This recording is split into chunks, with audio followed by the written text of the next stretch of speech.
முன்னாள் குடியரசு துணைத் தலைவரான ஜெகதீப் தன்கர் கடந்த சில தினங்களுக்கு முன்பு தன்னோட பதவியை ராஜினாமா செஞ்சாரு. இதனை அடுத்து பாத்தீங்கன்னா இந்திய நாட்டோட துணை குடியரசுத் தலைவர் பதவியானது காலியாக இருக்கிறதாக அறிவிக்கப்பட்டது. இந்நிலையில என்டிஏ கூட்டணியோட அந்த வேட்பாளராக தற்போது சிபி ராதாகிருஷ்ணன் அறிவிக்கப்பட்டிருக்கிறாரு. இவர் பாத்தீங்கன்னா இந்திய அரசியல்ல ஒரு முக்கிய பிரமுகர்னு சொல்லலாம். இவர் 1957 திருப்பூர் மாவட்டத்துல பிறந்த இவர் பாரதிய ஜனதா கட்சியில பல்வேறு கட்டங்களை முன்னோக்கி எடுத்து சென்றவர்னு சொல்லலாம். கோயம்புத்தூர் தொகுதியில 2 முறை மக்களவைக்கு தேர்ந்தெடுக்கப்பட்டு, அதாவது 1998 மற்றும் 99 மக்களவை தேர்தலில் வெற்றி அடைந்த அவர் பாஜகவோட முன்னாள் தமிழ்நாட்டு மாநில தலைவராக இருந்தபோது தமிழகத்துல பாஜகவோட வளர்ச்சிக்கு ஒரு மிகுந்த பங்கை வழங்கி இருக்கிறாரு.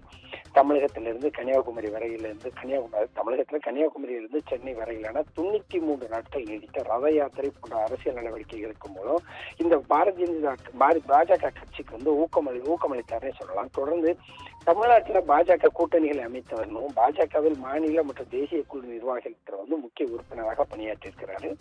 மக்களவை உறுப்பினராக இருந்து வணிக குழு உறுப்பினராகவும் நிதி அமைச்சக ஆலோசகர் குழுவில் பணியாற்றிய இவர் அரசியல்ல சுதந்திர போராட்ட வீரர் அழகுமுத்து கோன் போன்ற பாரம்பரிய அமைப்புகளுடன் தொடர்பு கொண்டவர்.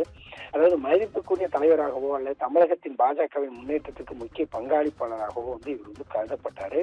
18 பிப்ரவரி 2023 முதல் ஜார்க்கண்ட் ஆளுநராகவும் பிறகு மகாராஷ்டிரா ஆளுநராகவும் பணியாற்றி வந்தாரு.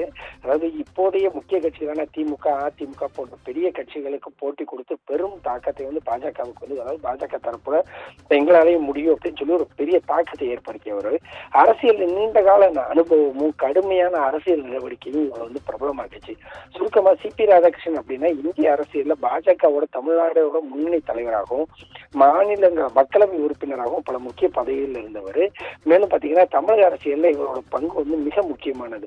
அதாவது இவரை சுருக்கமா சொல்ல போறது இருந்தா இவரை திருப்பூர்ல பிறந்த இவரை சந்திராபுரம் பொன்னுசாமி ராதாகிருஷ்ணன் சொல்லுவாங்க. 1957 ஆண்டு மே மாதம் 4ஆம் தேதி தமிழ்நாட்டில் திருப்பூர்ல பிறந்த இவர் பாரதிய ஜனதா கட்சியில இணைந்து செயல்பட்டதோடு இல்லாம பல முறை தமிழக கோயம்புத்தூர்ல 2 முறை பிரதம செயலாளராகவும் பதவி வகிச்சாரு. தொடர்ந்து பாத்தீங்கன்னா இவர் வணிக நிர்வாகத்துல பட்டதாரி பட்டம் பெற்றவர். அதே சிறு வயதிலே RSS சுயம் சேவகராகவும் பாஜகவுல மாநில செயற்குழு உறுப்பினராகவும் போட்டியிட்டு செயல்பட்டு வந்தாரு. இவரோட அரசியல் அனுபவத்தை பொறுத்து தான் இவருக்கு ஆளுநர் பதவிகள் வழங்கப்பட்டது.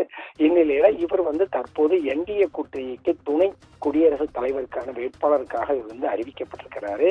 தொடர்ந்து நடைபெறக்கூடிய தேர்தலில் இவர் வெற்றி பெறுவாரா அப்படிங்கிறது இனிமேல் தெரிய வரும். அப்படின்னா கூடுதல் விவரங்களை வழங்கியமைக்காக நன்றி சிவகுமார்.